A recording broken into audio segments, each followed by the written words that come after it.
The vastness of space can be both a refuge and a death sentence. For the Mazarn, a peaceful people known for their dedication to sustainable colonization, space had become a graveyard. The Zak Consortium, a coalition of militarized and expansion-hungry species, had crushed the Mazarn defenses with brutal efficiency. Within weeks, their colonies had been reduced to smoldering ruins, and one by one their galactic allies abandoned them. Why risk lives and resources for a species that can't even defend itself, they argued. But the silence was broken when an unexpected transmission crossed the channels of the Galactic Council. The humans are sending help. The declaration by the Council's AI, Relax, echoed through the crowded chamber of skeptical counselors. Commander Threlix, representative of the Joint Forces, stared at the hologram in disbelief. Help? For the Mazarn? What sense does that make? His claws scratched the metallic surface of the table as he searched for logic in the situation. The AI responded without hesitation. Apparently, they have an agreement. Laughter rippled through the room. But there was something unsettling about the AI's firm tone. The humans were coming against all odds. Meanwhile, on the bridge of the Vanguard, Captain Carlos Montoya gazed at the Mazarn planet. The scene below was pure desolation. Ruined cities, skies blackened with smoke, signs of life nearly extinguished. Captain, Lieutenant Imani's voice cut through the air. The Zak are advancing on the capital. Remaining civilians are being slaughtered. Carlos took a deep breath, absorbing the data displayed on the hologram before him. We're out of our depth, one officer remarked. 3-1 at best. Carlos turned, his gaze steely. We're not here for statistics. Ready the troops. No one else is coming. As the humans landed, chaos gripped the Mazarn capital. The local resistance, desperate and poorly equipped, tried to hold back the Zak advance with makeshift barricades and primitive weapons. The Mazarn leaders had lost hope, awaiting the inevitable, until the sky exploded. Human ships tore through the atmosphere, their lights slicing the darkness like blades. Assault pods hit the ground, releasing soldiers in reinforced armor. They hadn't come to fight defensively, they attacked like predators. Zak Torax, the general leading the invasion, watched the transmissions with mounting fury. "Who are these?" he demanded of a subordinate officer. "Humans, sir," came the reply. "They seem trained." Zak Torax growled, his pride wounded. Humans were an emerging force he considered insignificant. Yet here they were, cutting through his ranks with terrifying precision. Carlos led from the front lines. He knew the Zak's numerical advantage was overwhelming, but his troops' discipline and razor-sharp coordination were beginning to turn the tide. The streets of the capital were a maze of destruction, and the humans used every corner to their advantage. "Sir," Imani reported over the radio, "the Zak are redirecting forces to the industrial sector." Carlos understood the significance of the movement. If we lose the sector, we lose the evacuation, he thought. Without hesitation, he ordered his forces to regroup. They had to hold the line at all costs. Among the Mazarn, the human presence was incomprehensible. One of their leaders, Vaynar, mustered the courage to approach Carlos amidst the chaos. "Why have you come?" he asked, his voice barely a whisper. Carlos looked at him while reloading his weapon. "We had an agreement." For Carlos, that simple truth was enough. For the Mazarn, it was the spark of hope they had lost. The human resistance began to destabilize the Zak, but Carlos knew this was only the beginning. Enemy reinforcements were on their way, and the real battle had yet to start. The streets of the Mazarn capital had turned into a chaotic battlefield. The industrial zone, a labyrinth of metallic structures and destroyed factories, was the last line of defense before the underground shelters where civilians awaited evacuation. For Carlos Montoya, this was the decisive location. "Captain," Imani's voice came over the radio, "the Zak are reinforcing the eastern flank. They seem to be preparing a siege." Carlos analyzed the tactical hologram projected onto his visor. "They know what's at stake," he replied, "but that won't happen as long as we're here." On the other side, Zak Torax commanded his forces with brutal precision. "Tighten the siege. Take the industrial sector, and the rest of the city will fall on its own." The Zak troops, reinforced by attack drones and mobile artillery, moved in coordinated patterns, preparing to crush the resistance. For them, victory seemed inevitable. But the humans had other plans. Carlos split his forces into smaller teams, each responsible for defending key points and slowing the Zak advance. "Move like ghosts," he ordered as he personally led his team to the heart of the industrial sector. With debris covering every corner, he knew the uneven terrain offered an advantage to a smaller, well-trained force. "Use the chaos to our advantage." The first clash began with a surprise human attack. Missile launchers destroyed a Zak convoy, halting an entire column's advance. The explosion reverberated through the streets as human soldiers emerged from the shadows to eliminate the remaining enemy troops. The precision of the humans' shots shocked the Zak, who were used to easy victories. Captain Vance, his second-in-command, reported, "The western flank is clear. We're pushing them toward the center." Carlos nodded. "Good, but don't get complacent." Among the Mazarn, small groups of civilians watched in disbelief. "They don't retreat," an elderly Mazarn remarked as he observed human soldiers facing wave after wave of enemies without hesitation. A young Mazarn, inspired by what he saw, picked up an improvised weapon and joined the nearest group of human soldiers. "If they can fight for us, then so can I."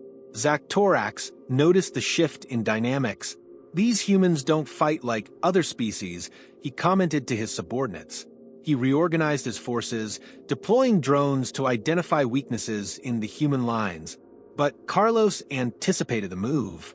"Imani, get those drones out of the sky," he ordered. Portable missile launchers sprang into action, taking down the drones before they could relay critical information. Meanwhile, on the eastern flank, the battle was ferocious. The Zak deployed genetically enhanced soldiers clad in armor resistant to conventional firepower. Carlos quickly identified the problem. "Explosives," he shouted as his team set up landmines to counter the advance. A well-placed explosion took out an entire group of Zak soldiers, creating an opening for the humans to counterattack. "Captain," Imani's urgent voice came over the radio, "we've detected a large contingent of enemy reinforcements approaching from the north. We have about 10 minutes. Carlos tightened his grip on the communicator. 10 minutes might feel like forever, but we'll make every second count. Set up traps and fortify positions." As enemy reinforcements drew closer, Carlos made a bold decision. Launch a preemptive strike to destabilize the Zak.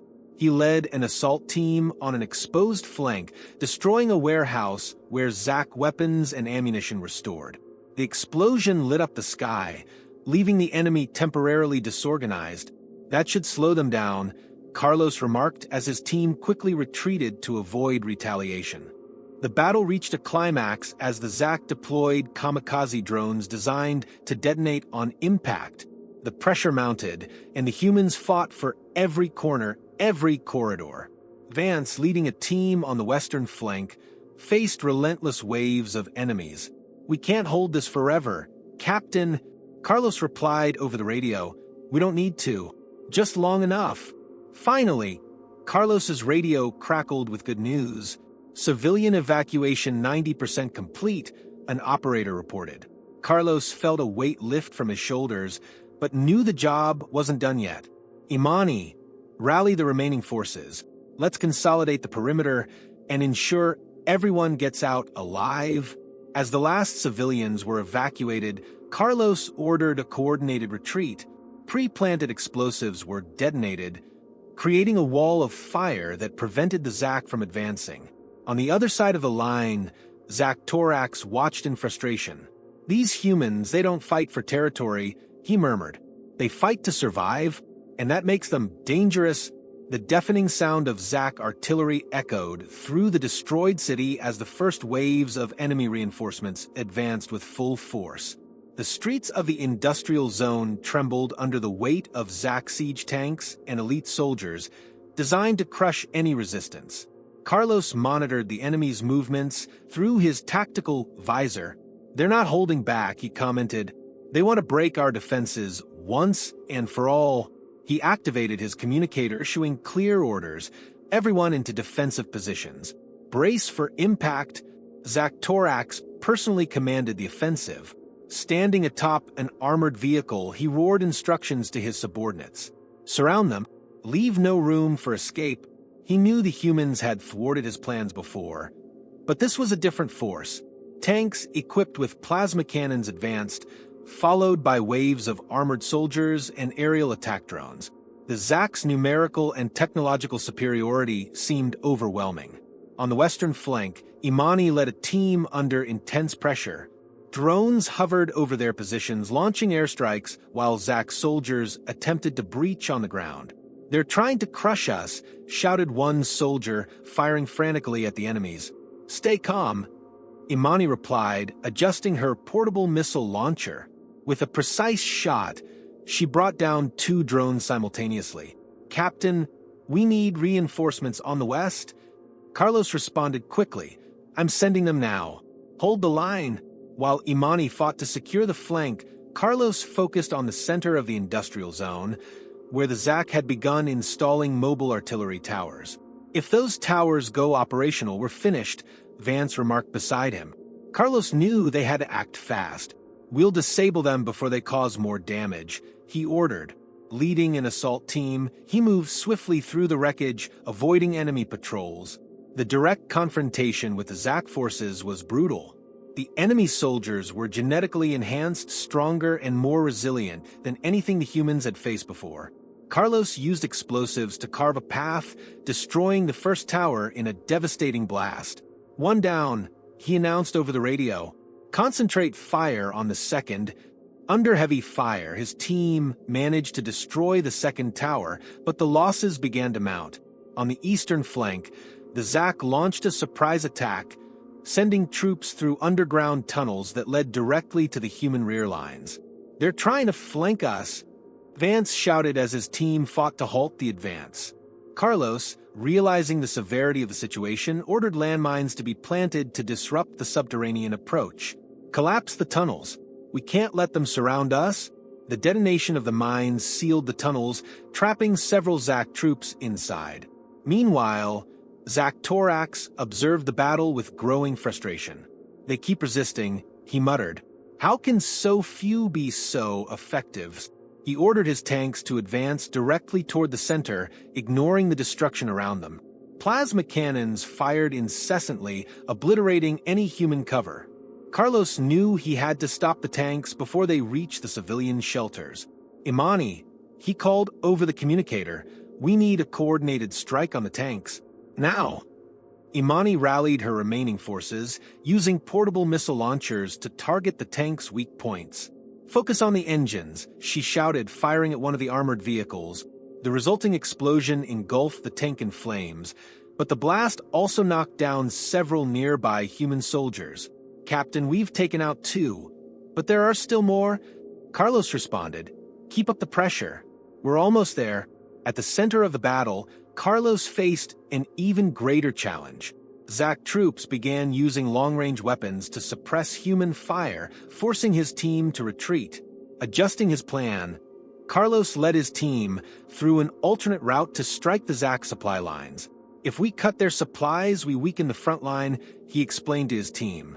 With precise attacks, they destroyed ammunition depots and transport vehicles, creating chaos in the enemy ranks. Zaktorax noticed the disorder among his forces and deployed his most lethal soldiers, the elite predators. These were highly trained Zak hunters equipped with stealth technology and nearly indestructible armor. When the predators entered the battlefield, the pressure on the humans intensified. "They're too fast," a soldier shouted, struggling to track the creature's movements. Carlos remained calm. "Don't chase them. Use the environment to your advantage. Force them to reveal themselves." The predators attacked mercilessly, eliminating small groups of isolated humans. But Carlos turned the Zak strategy against them, luring the predators into narrow corridors where their numerical advantage was useless. "Set the explosives," he ordered. When the predators advanced, carefully placed detonations took them out, shifting the tide once again. The battle finally reached a critical point. The Zach forces were disorganized, and the humans, though exhausted, began to regain ground. "Captain, the last civilians have been evacuated," an operator reported over the radio. Carlos felt a temporary relief, but knew the fight wasn't over yet. "Now it's our turn to retreat," he said. He coordinated a strategic withdrawal, detonating explosives as his team moved to prevent any enemy pursuit. When the humans finally reached their defensive lines, the battlefield fell silent. Zach Torax, on the other side, gazed at the devastated horizon in disbelief. "They don't fight like a military force," he admitted to his officers. "They fight like survivors, and that makes them unpredictable." Carlos, gathering his men, looked around. Many were injured and exhaustion was evident on their faces. But the determination in their eyes remained unshaken. "We've won this battle," he said, "but the war is far from over. And we haven't seen the worst of it yet." The dust from the last battle still hung in the air as Carlos gathered his team for a brief tactical meeting. The human forces had held the line and secured the civilians' evacuation, but the cost had been steep. "They're not retreating," Vance said, wiping dried blood from his face. "This isn't just an attack, it's desperation." Carlos nodded. "Desperation makes them dangerous, and I believe they're planning something bigger." He gazed at the devastated horizon where debris and smoke painted the sky gray. "Prepare for the worst." On the Zach side, Zach Torax analyzed the failure of his latest offensive. He was furious but didn't let emotion cloud his judgment. "Humans are better strategists than we anticipated," he admitted to his generals. But even strategists fall when confronted by true predators. He authorized the deployment of his most feared unit. The elite hunters, Zach soldiers designed to operate in darkness, utilizing stealth technology and razor-sharp instincts. "They think they've outsmarted us," Zach Torax said. "Now we'll hunt them like the prey they are." The first sign that something was wrong came during a nighttime patrol. One of the human scouts vanished without a trace. "He was in constant contact," said a soldier. Then silence. Carlos frowned, feeling the weight of an invisible threat. "They're studying us," he said. "These elite hunters are not like the others. They're waiting for us to make a mistake." He immediately ordered patrols to be reduced and ensured each team carried advanced detection devices. The initial encounters with the hunters were brutal. Imani was leading a small team in a seemingly quiet sector when one of her soldiers was suddenly pulled into the darkness, unable to scream. "Contact!" she shouted, aiming her weapon in the direction of the attack, but the enemies were nowhere to be seen. Only shadows and whispers filled the air. "Fall back in defensive formation," she ordered. The soldiers obeyed, but the tension was palpable. Every sound, every movement felt like a threat. Carlos and his main team faced similar situations. The hunters attacked from unexpected angles, using the ruined terrain to their advantage. "They're fast," Vance remarked after eliminating one of the predators in hand-to-hand combat. "Too fast?" Carlos adjusted his strategies, dividing the humans into smaller, mobile teams with strict orders to avoid direct confrontations. "They're trying to wear us down," he explained. "We'll force them to follow us where we can turn the tables." The turning point came when Carlos noticed a pattern in the hunters' attacks. They operated in cycles, alternating between direct assaults and periods of observation. "They're testing us," he told Imani. "They want to understand our weaknesses before delivering a final blow." Using this information, Carlos devised an ambush. He and his team placed decoy heat signatures in an open area, simulating human movement. The hunters, lured by the trap, advanced. The moment they arrived, strategically placed explosives detonated, eliminating several of them at once. Zach Torax was informed of the losses and was incredulous. "How are they outsmarting us?" he asked his strategists. "They're learning as fast as we are," a hesitant general replied. Zach Torax clenched his teeth. "Then we must adapt faster. They cannot win." Meanwhile, Carlos wasn't resting. He knew the Zach still had more tricks up their sleeves.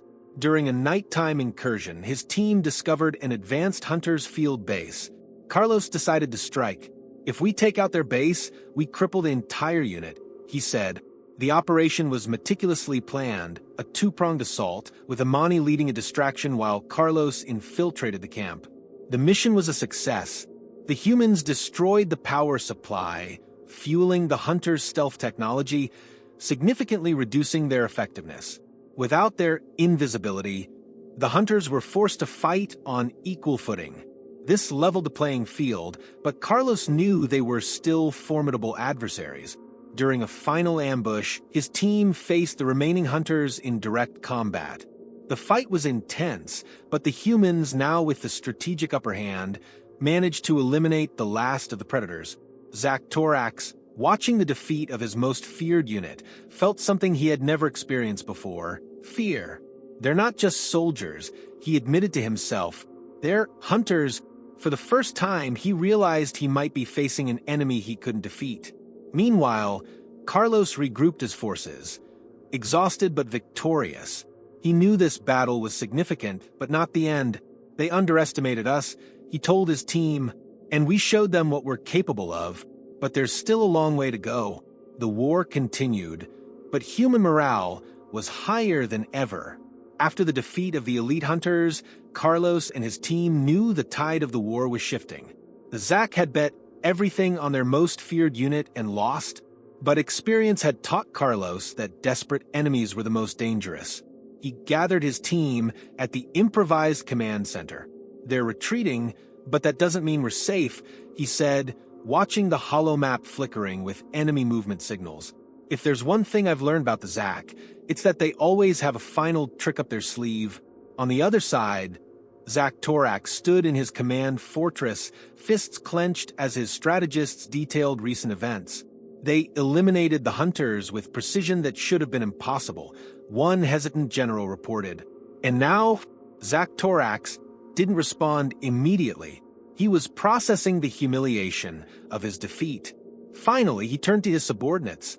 "Now," he said, his voice low but filled with fury, "we forced them to play on our terms." He unveiled his plan.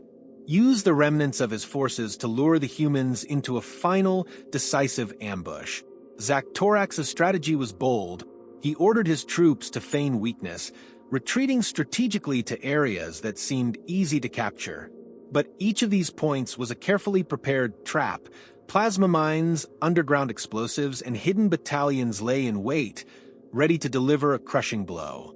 "They think they're the hunters now," Zak-Torax murmured, a dark smile on his face.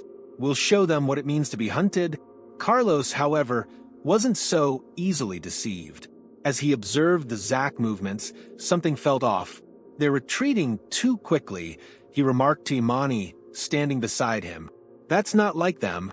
Vance, across the room, added, "It's almost like they want us to chase them." Carlos nodded. "It's a trap, no doubt. But if we play it right, we can turn it against them." Carlos's plan was risky but ingenious. He ordered small teams to advance toward the Zak retreat points, but without fully committing. Every move was calculated to appear disorganized, while in reality, the humans were mapping the terrain and identifying enemy traps. "We'll let them think we're falling into their ambush," Carlos said, "and then we'll strike where they least expect it." Tension rose when one of these teams reported the presence of Zak troops hidden in an abandoned industrial complex. It was the heart of the ambush, protected by traps and surveillance drones. Carlos knew a frontal assault would be suicide. He called Imani to discuss a plan. "We'll split their forces," he said. "Create a distraction that forces them to redistribute their troops while a smaller group infiltrates from a flank." The operation began with precision. Imani led a distraction force that attacked the edges of the complex, firing on the Zak and detonating explosives at strategic points.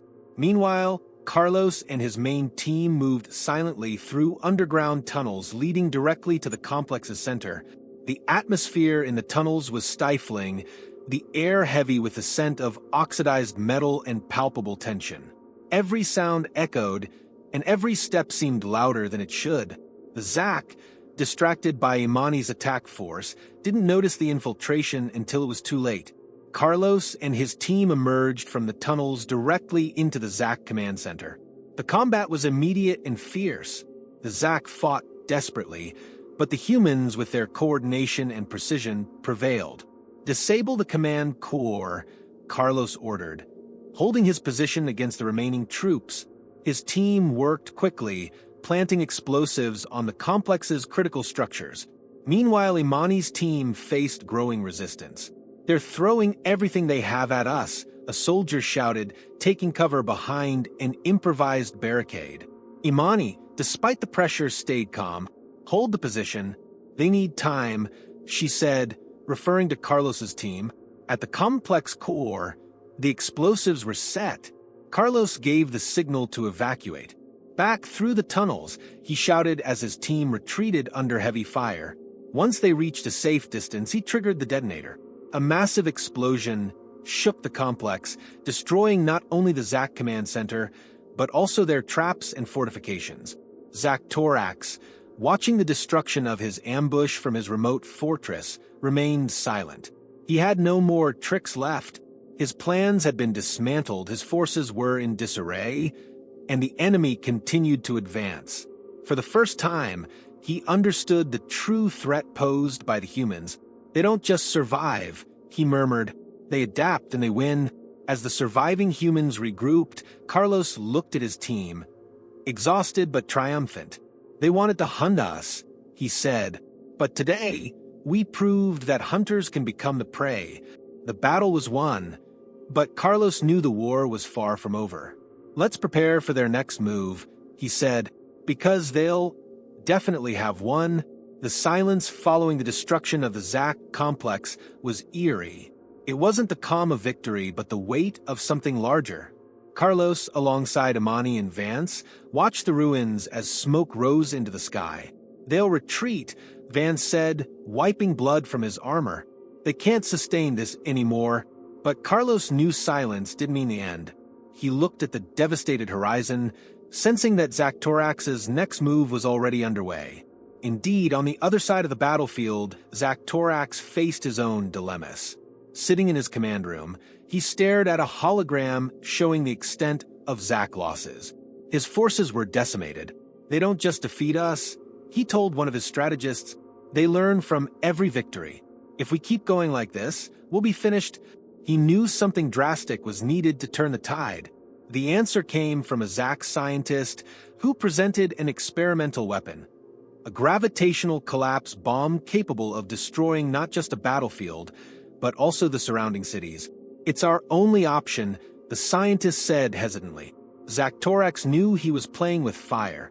"If we use this, we'll doom the planet," he responded.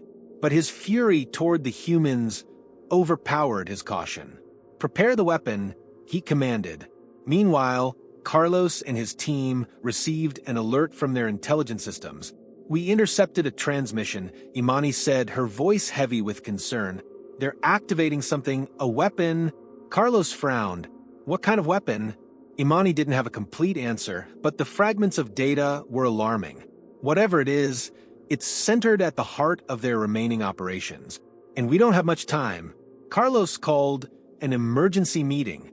He knew that if the Zack were planning something this catastrophic, they had to act swiftly. "This is their last card," he said. "If we don't stop it, everything we've fought for will be lost." The team agreed. Despite their exhaustion, the soldiers prepared for one final assault on enemy territory. "We're not just fighting for ourselves," Carlos added, looking at everyone. "We're fighting for the future of this planet and all who depend on us." The approach to the Zack base was unlike anything the humans had faced before. The terrain was riddled with traps, and resistance was fierce. Every meter gained was paid for with sweat and blood. "They're protecting something big," Vance said as he took down a group of Zack soldiers. Carlos nodded. "We can't back down now." At last, the team reached the heart of the base. The gravitational device stood at its center, protected by an energy dome. Imani quickly analyzed the structure. "We'll have to disable it manually," she said. "There's no other way." Carlos didn't hesitate. He led his team straight into the dome, facing one final wave of Zack defenders. The fight was brutal, but the humans advanced with relentless determination. Inside the dome, the scene was surreal. The weapon pulsed with energy, generating gravitational waves that made the air vibrate. "Imani, what do we need to do?" Carlos asked. She quickly explained the process of disabling the device. "We need to overload the core before it fully activates. It'll destroy the weapon, but it might also cause a local explosion." Carlos made the decision immediately. "Do it, Vance, and I will hold them off." He and Vance improvised a barricade at the dome's entrance, holding the Zack forces at bay, while Imani worked against the clock to shut down the device. Zack Torax, observing the battle from his remote command room, panicked. He knew that if the weapon was lost, his campaign was over. "Send all available reinforcements," he roared. But there were no reinforcements left. His soldiers were scattered and demoralized. For the first time, Zack Torax felt the inevitability of defeat. When Imani finally overloaded the core, she shouted, "It's done! We have to leave now." Carlos ordered an immediate evacuation, but Zack troops were everywhere. "Vance, you first," Carlos yelled, holding the defensive line. Vance hesitated but obeyed, helping Imani and the others escape. Carlos stayed behind, fighting until the last possible moment before fleeing the dome. The explosion was catastrophic. The gravitational weapon imploded, annihilating the Zack base and wiping out their remaining forces. Carlos and his team narrowly escaped, watching from a hill as the impact obliterated the enemy territory. The silence that followed was unlike any other. It was the sound of an era ending. Zack Torax, now completely isolated, stared into the void on his command screen. He knew he had lost more than a battle. "The humans," he murmured, "they're more than warriors. They're symbols." He ordered a retreat of the remaining troops, recognizing that continuing the fight was futile. As the humans regrouped, Carlos looked at his soldiers. "We did what we had to do," he said, "but there's still a lot to be done." Imani, exhausted but resolute, replied, "Today, we showed the universe what we're made of." Her words echoed in the hearts of everyone present. They hadn't just won. They had changed the course of the war. The smoke from the battlefield still lingered in the air as news of victory began to spread. The Zack forces were in retreat, their command lines shattered and morale destroyed. The planet Mazarn, devastated but not defeated, stood resilient. Civilians emerged from their shelters, gazing at the sky for the first time in weeks without fear. There was hope, but also uncertainty. What would come next? Carlos Montoya watched in silence as his team rested. They had won, but at a great cost. Across the galaxy, Zack Torax faced the Zack War Council. His defeat had shaken the coalition to its core. "We underestimated these humans," he said, his words heavy with frustration and resignation. "They don't fight like us. They don't retreat. They don't hesitate. They adapt, and that makes them dangerous." The other leaders, once arrogant, were now silent. For the first time, they questioned their supposed superiority. The defeat was not just military, it was a blow to their perception of invincibility. Meanwhile, on the battlefield, reconstruction had begun. The Mazarn, with the help of the humans, worked to clear the rubble and restore some semblance of normalcy. Vance, his arm in a cast and battle scars visible, watched the efforts with a tired smile. "They'll recover," he said to Imani, who stood beside him. She nodded, though her expression was serious. "Yes, but what about us? How long until the next battle begins?" Vance had no answer. He knew the humans had proven their worth, but they had also drawn the attention of new enemies. Carlos, in a rare moment of pause, reflected alone on the last mission. He felt the weight of the lives lost, both his soldiers and the civilians they couldn't save. "All this for a treaty," he said, almost in a whisper. Imani approached him. "It wasn't just that, Captain," she said. "It was about who we are. It was to show the universe that we don't abandon those in need." Carlos looked up at her, understanding the depth of her words. "And now," he asked, "now, we fight to keep it." The news of the victory reached Earth and the human colonies. For many, it was a source of pride. For others, it was a reminder of future challenges. In a high command meeting, leaders debated the next steps. "We've demonstrated our strength," said one general. "But that makes us a target. We need to strengthen our alliances," Another commander questioned, "How far are we willing to go to protect those who can't protect themselves?" The answer came from a diplomat. "If we want to be more than conquerors, we must be willing to risk everything." On Mazarn, one of the civilian leaders gave an emotional speech. "We were abandoned by everyone, except those who had nothing to gain from us," he said. "The humans gave us more than protection. They gave us hope." The alliance between Mazarn and the humans was formalized, a pact of mutual defense promising to face any challenge together. To the Mazarn, the humans were not just allies, they were saviors. Meanwhile, the Zak coalition faced a dilemma. Many wanted to retreat and regroup, while others clamored for revenge. Zak Torax, defeated but unbroken, gave a final speech to the council. "If we continue to fight as we always have, we will be destroyed," he declared. "We need to understand the humans before we face them again. They are not just warriors, they are a force." His proposal to cease immediate offensives was reluctantly accepted. The galaxy was changing, and the Zak needed to adapt or perish. Back on Earth, Carlos and his team received a hero's welcome. But he knew there was no room for prolonged celebration. "We won this battle," he said in a speech to his troops, "but the real fight is just beginning. We must be ready for what comes next, because the universe is watching." His words echoed in everyone's minds. They had gained more than territory, they had earned respect. In the galactic records, humans were officially recognized as a force to be reckoned with. Rumors of their resilience spread, painting them as predators in a galaxy of prey.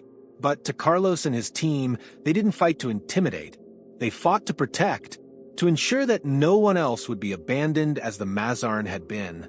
As the evacuation ship left Mazarn, Carlos looked out the window at the ravaged world, now filled with hope. Imani, standing beside him, broke the silence. "Do you think they'll remember?" Carlos smiled faintly. "They won't forget, and neither will we." And so, under the glow of distant stars, the humans continued their journey, not as conquerors, but as defenders, an unstoppable force driven by the determination to never give up, even in the face of the greatest adversities.